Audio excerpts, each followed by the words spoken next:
Hi, readers. Welcome back. I've been thinking about all of the work we've been doing, thinking about how we can make reading the best it can be for us. We've been thinking about finding reading spots, we've been talking about our books, and we've been working really hard at finding books that are just right for us, ones that we can read like they're gold, books that we love. And so I was thinking about what else we can do to make reading the best it can be. So today I want to teach you that researchers have found that if a person wants to get really good at something, like we do with our books, they need to set clear goals and keep track of their progress towards those goals. So I want you to think for a second. Imagine you were a runner and you're training for a marathon, or you're just trying to get better at running in general. You wouldn't just jump into it and run, run, run, run, run. You'd start out by setting goals for yourself, keeping track of your progress as you start running further and further.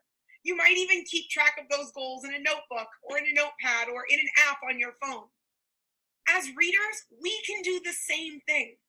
We can keep track of our progress towards our reading goals, towards making reading the best it can be for us. So today, I was thinking we could take a look at my reading log and think a little bit about what I can do to set goals and make progress towards my reading life. I've been keeping my reading log in a reader's notebook. You might be thinking about your reading log. Your reading log might be on a piece of paper, it might be digital on a computer, or you might be like me and keep it inside of your reader's notebook.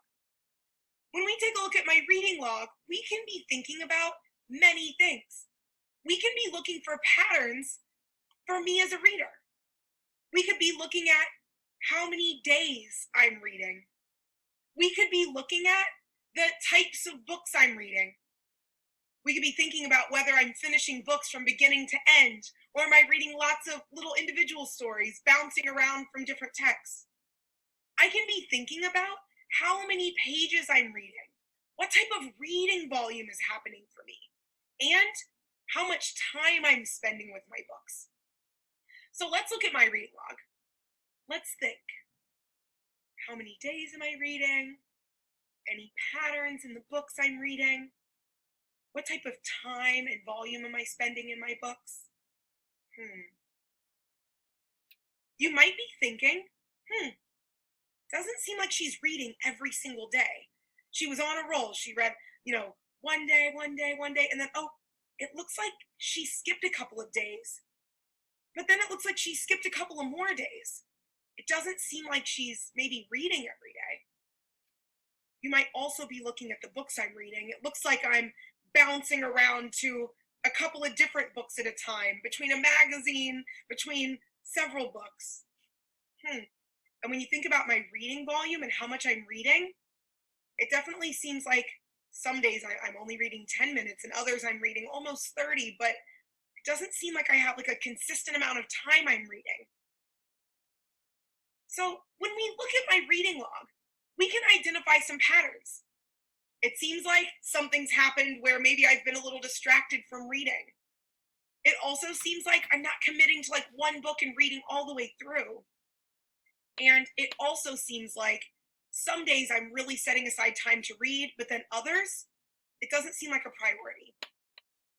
Readers, when we look at our reading logs, we're looking at more than just a place to track our books.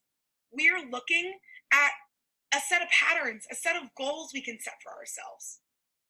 Readers, you're going to take a look at your reading logs and think to yourself, what patterns am I noticing? Am I noticing any goals I can set for myself?